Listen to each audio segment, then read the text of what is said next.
Auzubillahiminasyaitonirrajim. Bismillahirrahmanirrahim. Assalamualaikum warahmatullahi wabarakatuh. Waalaikumsalam warahmatullahi wabarakatuh. Jamaah, alhamdulillah ketemu lagi di Islam Itu Indah. Insya Allah hari ini kita akan belajar lagi bersama guru-guru kita. Tapi sebelumnya kita akan mendengarkan dulu lantunan ayat suci Al-Quran dalam segmen Al-Quran Menjawab.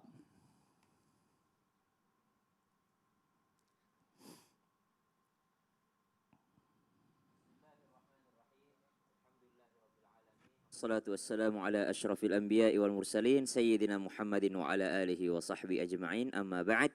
Masya Allah, ternyata kita belajar setiap harinya demi mencapai yang namanya keberuntungan. Sebagaimana keberuntungan itu disebutkan pula di dalam Al-Quran. Siapakah orang-orang yang beruntung dan bagaimana cara mereka untuk mendapatkan keberuntungan? Al-Quran menjawab. أعوذ بالله من الشيطان الرجيم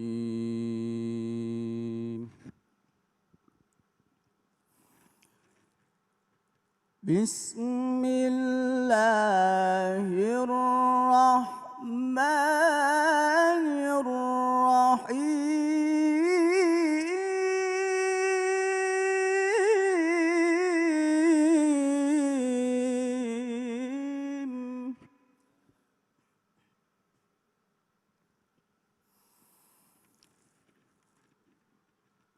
قد أفلح المؤمنون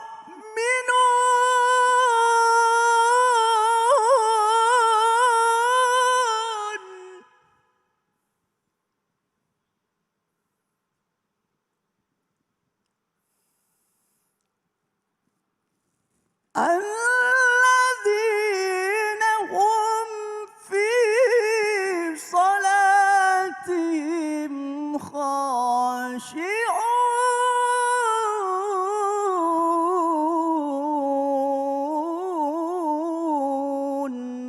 Qad aflahal mu'minun alladzina hum fi salatihim khashi'un.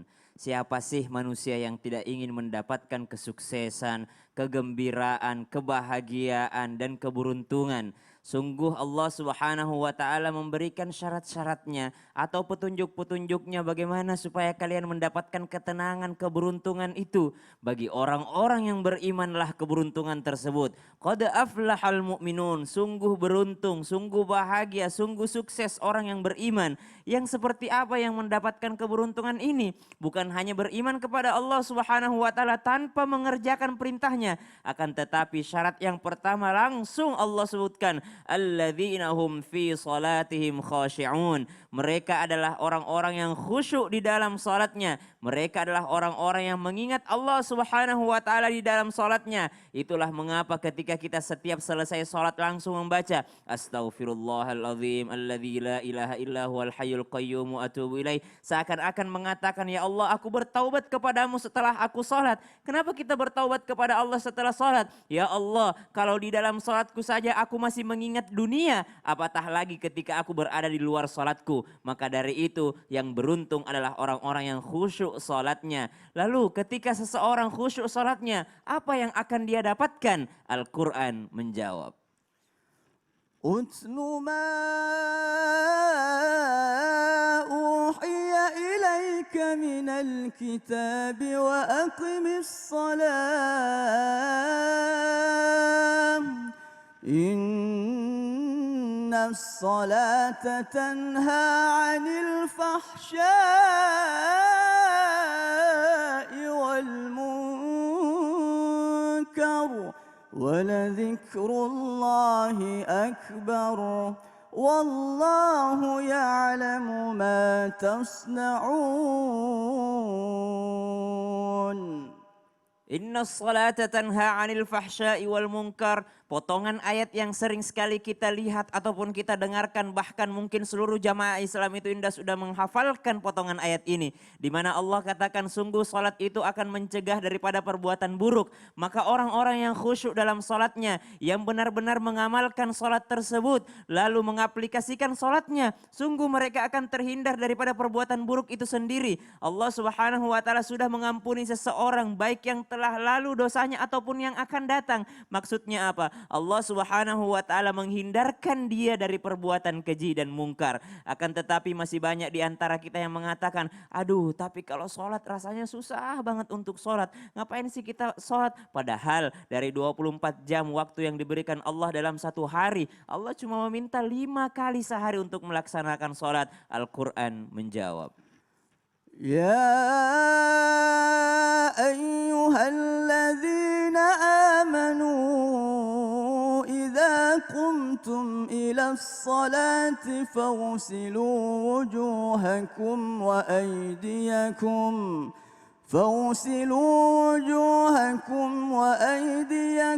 إلى المرافق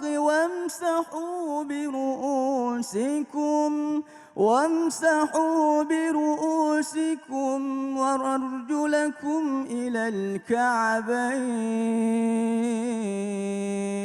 Allah Subhanahu wa taala mensyaratkan bagi orang-orang yang mau mendekati salat, hendaklah mereka bersuci dahulu, hendaklah mereka berwudu, hendaklah mereka menyempurnakan amalan-amalan sebelum mereka mendekati salat tersebut. Akan tetapi ayat ini yang panjang ini menjelaskan juga bagaimana ketika mereka tidak mampu berdiri mereka boleh duduk. Bagaimana ketika mereka dalam keadaan sakit atau dalam keadaan perjalanan boleh mereka menjamak salatnya. Sungguh Islam itu indah, Islam itu mudah. Sungguh salat itu bukan untuk memberatkan umat Islam. Sungguh salat itu adalah sebuah sarana kita mendekatkan diri kepada Allah Subhanahu wa taala. Maka dari itu, jangan sampai kita menganggap salat adalah suatu beban, akan tetapi salat itulah tempat kita meminta kepada Allah Subhanahu wa taala, Allahumma arhamna bil Quran. Terima kasih banyak Ustaz Daeng.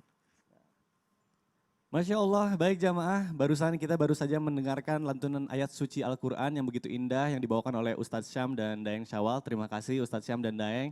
Nah selanjutnya kita akan mulai memasuki pembahasan kita hari ini. Nah jamaah, bicara tentang kesalahan manusia, kita sebagai manusia pasti tidak akan luput dari yang namanya kesalahan. Banyak sekali kesalahan yang kita lakukan baik sengaja ataupun tidak. Begitupun halnya dalam sholat. Ternyata banyak kesalahan yang tanpa kita sadari membuat sholat kita tidak sah. Semua itu akan kita bahas dalam tema kita yang luar biasa hari ini. Temanya adalah hati-hati, hal ini menentukan sah tidaknya sholatmu. Masya Allah. Nah sebelum kita bahas pembahasan kita hari ini, saya pengen nunjukin dulu ada sebuah video yang menarik nih. Yuk kita saksikan dulu video berikut ini.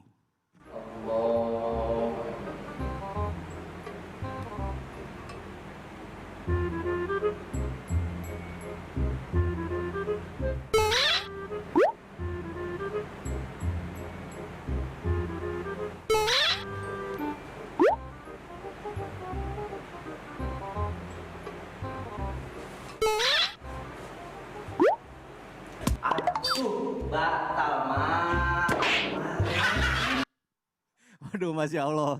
Nah ini saya juga sering kejadian nih. Saya sering banget kalau lagi sholat itu suka gatel. Dan emang paling gak bisa ditahan kalau yang namanya gatel. Kalau digaruk itu malah makin gatel. Apalagi kalau lagi sholat tuh godaannya banyak banget. Nah sekarang nih Ustadz Maulana dulu nih. Ustadz, bentar gimana nih? Kalau misalnya kita sholat, apakah sah kalau kita, saya pernah dengar katanya kalau misalnya menggaruk lebih dari 3 kali itu sholatnya batal. Terus bagaimana sih menurut kayak tadi yang dihitung ya, kayak tadi ya, dia ngitung tuh sampai ngitung. Nah sebenarnya dalam Islam itu gimana sih? Apakah ada batasannya? Terus apabila kita ingin menggaruk sedang sholat karena gatal yang tidak tertahankan, bagaimana caranya dalam ilmu fikih? Mohon penjelasannya Ustadz silakan. Iya, makasih banyak izin Sasam dan semuanya guru-guru yang lagi nonton. Bismillahirrahmanirrahim. Assalamualaikum warahmatullahi wabarakatuh. Waalaikumsalam warahmatullahi wabarakatuh. Alhamdulillah rabbil alamin. Alhamdulillah. Allahumma shalli ala sayyidina Muhammad wa ala ali sayyidina Muhammad. Satu bentuk pujian dan rasa syukur kita. Kali ini kita bahas untuk menyempurnakan sholat. Karena kadangkala tanpa kita sadari, kita membuat sholat kita jadi batal. Salah satunya dengan cara menggaruk. Memangnya menggaruk tidak boleh dalam sholat? Jawabannya boleh-boleh saja.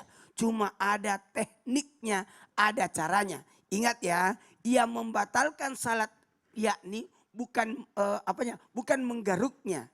Tapi gerakan, ia menambah gerakan di luar gerakan sholat.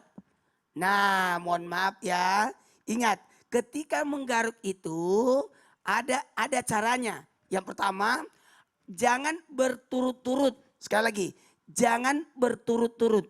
Maksudnya apa? Jangan berturut-turut. Pada saat lagi sholat, ini saya perhatiin ya. Pada saat gatal, itu di garuknya. Yang mana garuk? Gatal, satu. Kalau gatal lagi, tunggu nanti di segmen berikutnya. Oh iya, sekarang segitu dulu. Segmen berikutnya apa itu? Pada saat ruku, garuk lagi. Itu baru satu. Hitungannya satu. Nah, tunggu. Yang bahaya itu kalau kayak tadi. 1, 2, 3. Tapi ada lagi. Jangan, maaf ya ini. Jangan sampai mohon maaf kalau 1, 2. Tapi kalau mau diletakkan satu tempat baru jari yang bergerak. Jadi ini hitungannya tetap satu. Karena ada beberapa yang boleh bergerak lebih dari 3. Jari itu Jari, boleh 1. jatuh. Kenapa dia bisa? Karena dia cuma bergerak dalam satu tempat. Oh. Yang bahaya 1, 2, 3. Itu nggak boleh 1, 2, 3 itu bahaya. Itu enggak? Jadi itu yang membatalkan. Tapi kalau gatalnya seperti ini, tahan, digaruknya seperti ini masih hitungan 1. Apalagi yang boleh bergerak banyak. Apa? Kelopak mata. Kelopak mata gitu, Ya, kalau kalau kedip-kedip kita gitu. lagi salat berkedip-kedip. Itu enggak apa-apa. Oh. Apalagi bibir. Itu boleh. Ada lagi lidah. Lidah boleh ya? Lidah boleh. Ada lagi tambahannya 1, saya enggak usah bahas. Baik. Udah Jamaah paham. pasti ngerti yang di rumah. Ada paham? Jadi pengen ketawa. Jadi kalau ngucek mata gimana? Kalau ngucek mata, nih. Tahan, garuk gini. Jangan diginiin, itu batal. Itu batal. Makanya mohon izin kepada semuanya, teknik ini adalah diperbolehkan dalam ilmu fikih sepanjang lihat posisinya. Jadi menggaruk itu tidak ada masalah. Yang bahaya itu cara menggaruknya. Dan ingat, hati-hati ketika kita mengadakan gerakan dalam salat, refleks itu hati-hati. Kalau refleks tanpa sengaja, tapi ingat juga ada orang menggaruk batal. Kenapa bisa Ustadz? Karena memang niatnya dia sudah niat mau keluar dari salat. Dia menggaruk. Kayaknya salat saya sudah batal nih. Aku nggak usah lagi deh. Nah, jadi secara otomatis dia sudah membatalkan salatnya sendiri karena dia keluar dari salat dalam niatnya. Jadi karena dia sudah merasa, salat saya sudah batal ini. Karena sudah kriteria seperti itu tadi, ada niatnya. Disengaja Dan, ya Ustaz? disengaja. Disengaja. Sudah ada faktor kesengajaan. Tapi kalau pada saat posisi, mohon maaf, nih. Pada saat pergerakan, karena Nabi juga pernah bergerak lebih dari 3 kali. Tapi pada posisi yang berbeda, menggendong cucunya Nabi. Itu pernah kejadian dan itu tidak membatalkan. Jadi gerakan-gerakan sholat itu tergantung bagaimana kita menambahkan atau melakukan pergerakan lebih dari 3 kali. Tapi yang boleh ingat sekali lagi camkan ini, kalau pada posisi menggaruk itu tangan menempel tapi tidak menambah gerakan. Baik. Atau tidak berpindah. Tadi kan kalau tangan Ustadz, kalau kaki itu gimana kalau misalnya kakinya gini terus jarinya doang yang bergerak boleh? Gue ini pakai sepatu susah ya. Ini pertanyaan juga ya. Jarinya doang boleh sama ya? Enggak usah. Yang biasanya seperti ini. Saya perhatikan. Oh itu gak boleh? Ini kan hitungannya 1. Iya. Jangan. Nah, ini batal sudah. Baik. Masya Kalau Allah. mau tunggu. 1. Ntar pada saat Jeda ruku dulu. lagi. Satu lagi.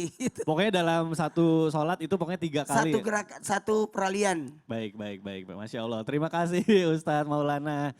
Baik, sekarang nih kalau misalnya di masa pandemi seperti ini, saya tuh jadi penting banget nih tahu macam-macam hal-hal yang bisa membatalkan sholat kita. Karena saya suka jadi imam nih, jadi imam dadakan nih.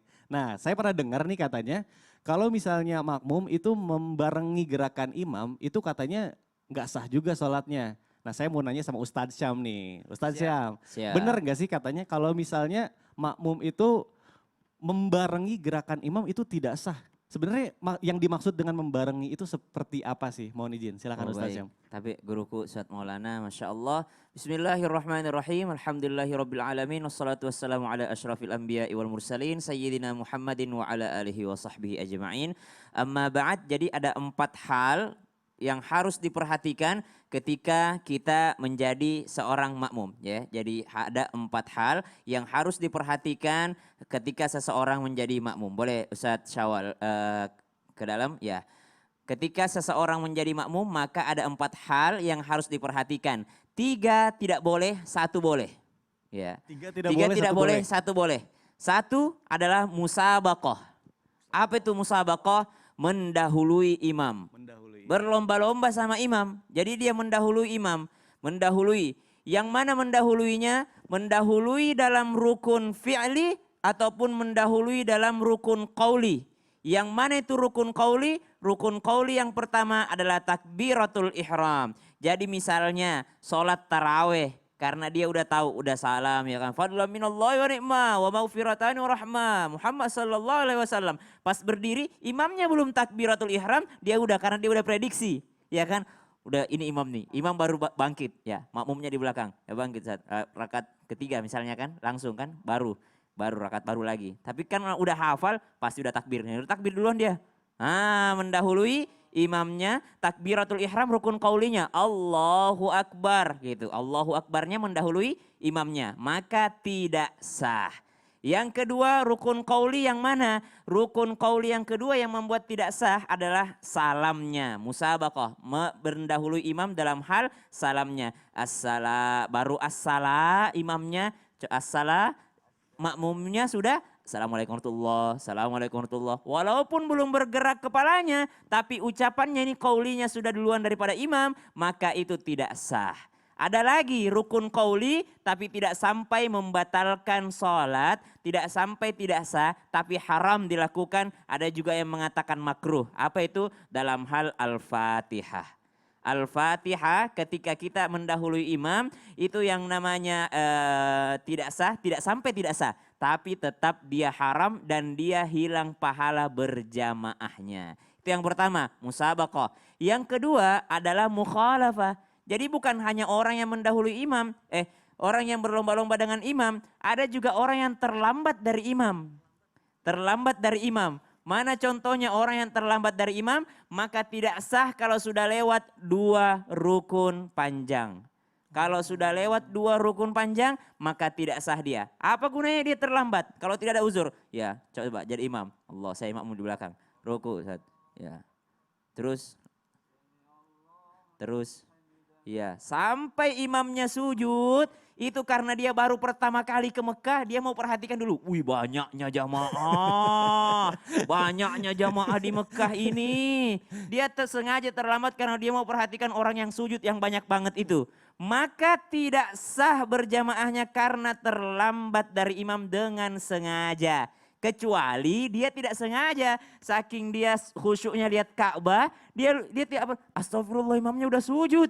Ya, nah ini berarti dia ada uzurnya karena dia lupa, tidak sengaja. Maka ketika terlambat karena hal ini maka dia tidak sah kalau tidak ada uzur. Tapi kalau ada uzur tidak apa-apa. Mana lagi uzur yang kedua? Uzur yang kedua ketika dia baru belajar Al-Fatihah. Baru belajar Al-Fatihah ternyata imamnya udah sujud, dia baru iyyaka na'budu